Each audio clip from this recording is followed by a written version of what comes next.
नमस्कार. आऊचा खाऊ या यूट्यूब चॅनलवर मी मेधा तुमच्या सगळ्यांचं मनापासून स्वागत करते. बऱ्याचदा काय होतं, घरामध्ये आपला भात शिल्लक राहतो आणि हा शिल्लक राहिलेला भात खायला कुणी तयार होत नाही. मग अशा वेळेस काय करायचं? हा भात टाकून द्यायचा? छे छे, अजिबातच नाही.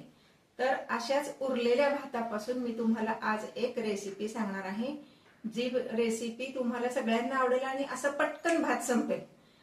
ती रेसिपी आहे भाताच्या पापड्या. ह्या पापड्या तुम्ही कुठल्याही भातापासून करू शकता, म्हणजे साधा भात शिल्लक राहू दे, डाळ तांदळाची खिचडी शिल्लक राहू दे किंवा पुलाव शिल्लक राहू दे, कुठलाही भात वापरून तुम्ही या पापड्या करू शकता. आता आज माझ्याकडे काय झालंय, साधा भात पण थोडा शिल्लक आहे आणि डाळ तांदळाची खिचडी पण थोडी शिल्लक आहे. मग मी या दोन्हीही पापड्या तुम्हाला करून दाखवते. चला तर मग रेसिपी बघूयात.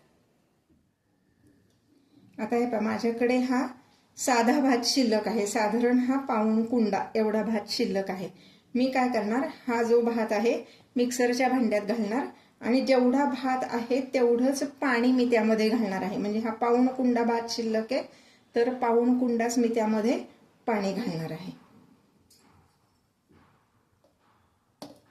भात हा कुठल्याही तांदूळाचा असू दे, अगदी इंद्रायणीचा असू दे, कोळमचा असू दे, नाहीतर बासमतीचा असू दे, कुठलाही भात तुम्ही ह्यासाठी वापरू शकता. असं काही नाहीये की अमुकच तांदूळाचा हवा.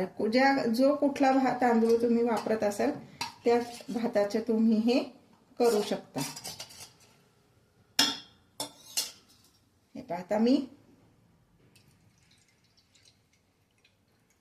हे पाऊण भांड हे जे भात ज्यात ठेवला होता त्याच भांड्याने मी पाऊण भांड एवढं पाणी ह्यामध्ये घालणार आहे आणि हे मी मिक्सरला वाटून घेणार आहे. हे पहा, ही अशी भाताची स्मूथ पेस्ट ही मी करून घेतली आहे. आता ही मी एका पातेल्यात काढून घेणार आहे.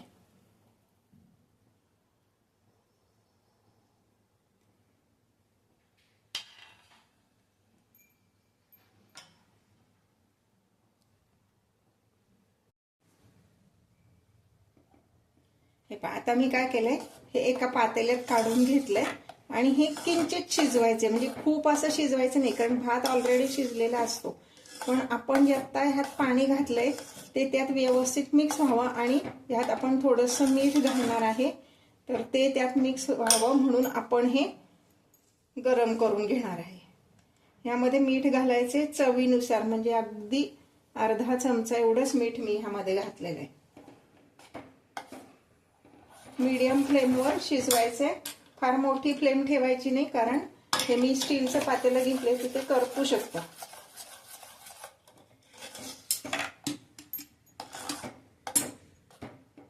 पापड्या पातळ हव्यात म्हणून फार पाणी घालू नका, काही गरज पडत नाही, कारण हे काही आपल्याला खूप शिजवायचं नाहीये. त्यामुळं जेवढा भात असेल तेवढंच पाणी घातलं तरी पुरतं. अगदी छान पातळ आणि खुसखुशीत अशा पापड्या तयार होतात.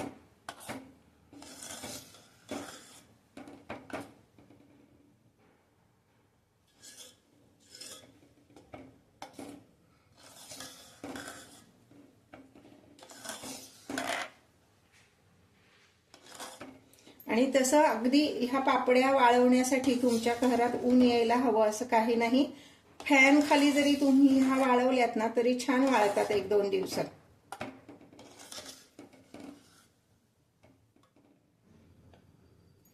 हे पहा, नीट जर बघितलं तर हे असं चटचट उडायला लागलेलं दिसतंय बघा. चटचट उडायला लागलेलं दिसतंय. आता हे एवढं भास आहे आपल्याला, कारण आपण जे त्यात पाणी घातलंय ते थोडंसं कमी होतं आणि आपल्याला हे घालायला पण सोपं पडतं. हे भास. आता मी काय करणार आहे, गॅस बंद करतेय.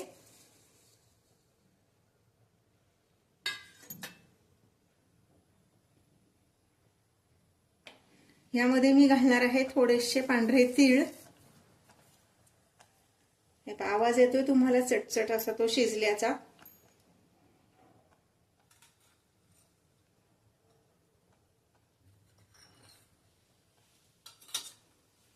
एक पाव चमचा एवढा हिंग घालणार आहे चवीसाठी आणि अगदी अर्धा चमचा एवढे जिरे घालणार आहे। हे चवीसाठी ऑप्शनल आहे, तुम्हाला घालायचं तर घाला, नाही तर आहे अशाच पांढऱ्या ह्या हे जे काही मिश्रण तयार आहे त्याच्यात तुम्ही पापड्या घालू शकता। हे पहा आता मी गॅस बंद करते, हे थोडा वेळ मी बाजूला ठेवते कारण एवढं हे जे काही गरम आहे तर ते प्लॅस्टिक पेपरवर लगेच गरम गरम घालायचं नाही, हे थोडंसं कोमट होऊन द्यायचं म्हणजे मग पापडी व्यवस्थित घालता येते।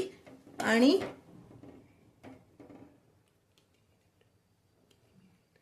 साधारणपणे 5 मिनिट हे मी शिजवलंय आणि आता पुढचे 5 मिनिट मी हे असंच बाजूला ठेवणार आहे। कोमट झालं की मग आपण हे पापड्या घालणार आहोत। आता माझ्याकडे ही डाळ तांदळाची खिचडी शिल्लक आहे, ह्याच्या पण पापड्या कशा करायच्या ते मी तुम्हाला दाखवते। हे जे आहे हा कुकरचा डबाभर हा भात आहे, हे मी आता मिक्सरमध्ये घेणार आहे आणि त्यामध्ये तेवढंच पाणी घालून मिक्सरला वाटून घेणार आहे।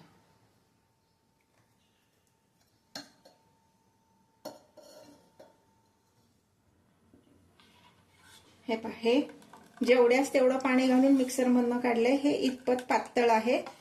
हे पण जस्ट त्याला एक उकळी येऊन द्यायची आणि मग आपण ह्याच्या पापड्या घालणार आहे।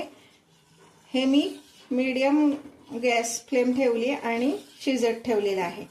आता हे तर डाळ तांदळाची खिचडी होती त्यामुळे ह्यात सगळंच घातलेलं आहे, मीठ आहे, मसाले आहेत सगळे, त्यामुळे ह्यात दुसरं काही घालायची गरज पडणार नाही। फक्त छान शिजवून घ्यायचं, शिजवायचं एवढ्यासाठी की आपण जे पाणी घातलंय ते त्यात व्यवस्थित मिक्स होतं आणि पापडी जेव्हा आपण घालतो तेव्हा ते व्यवस्थित पापडी घातली जाते, नाहीतर मग पाणी एकीकडे जातं आणि पापड्यांना तुकडे पडतात।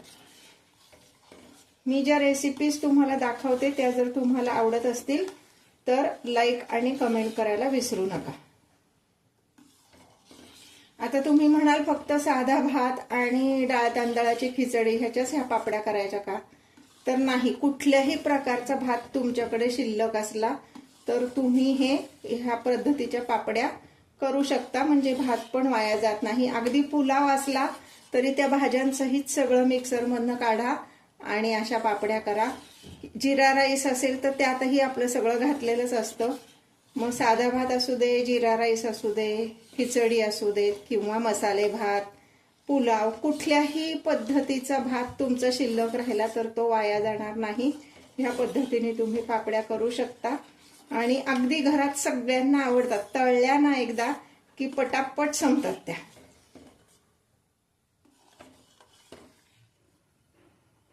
हे नीट जर तुम्ही बघितलं तर हे असं शिजायला लागलेलं आहे, चटचट त्याचा उडतोय, आवाज येतोय, एवढंच शिजवायचंय, फार नाही शिजवायचंय।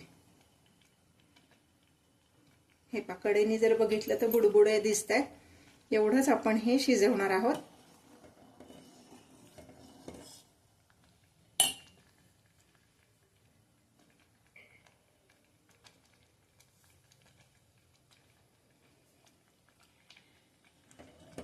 आता हा आपण खिचडीचा करतोय त्यामुळे ह्यात बाकीचं काही घालणार नाहीये, फक्त मी ह्यामध्ये तीळ घालणार आहे।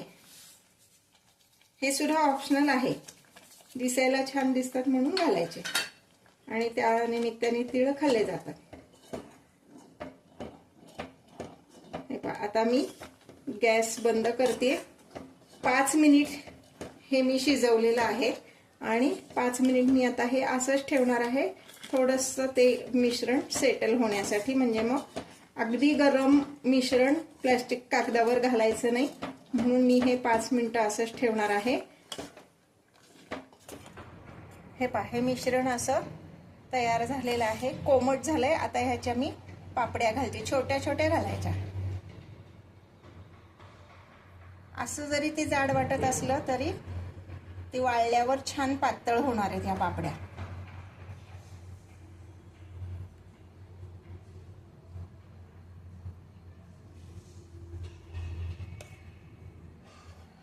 हे खिचडीपासून केलेलं आपलं मिश्रण तयार आहे।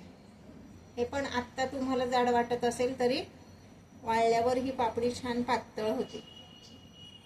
छोट्या छोट्या मुद्दाम घालते कारण तळताना मग जास्ती तेल आपल्याला वापरावं लागत नाही, कमी तेलामध्ये सुद्धा या पापड्या तळल्या जातात।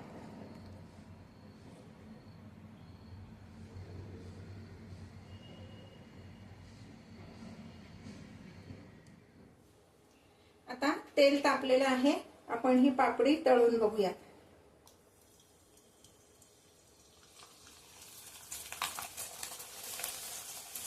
कशी छान फुलली आहे.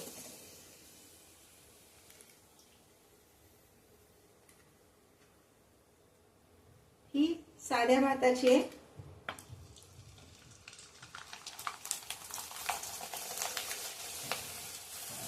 अगदी मस्त फुलतात आणि अगदी छान टेस्टी होतात, सगळ्यांना आवडतात. आता ही खिचडीची जी आहे ती पण तळून दाखवते.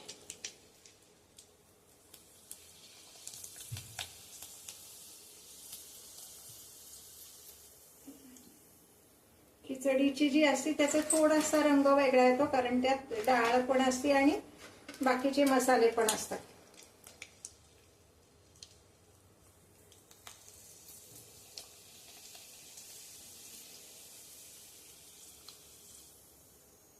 त्यात डाळ असल्यामुळं ही थोडीशी जाडसर झालेली आहे, पण ही दिसायला अगदी सुंदर आणि चवीला मस्त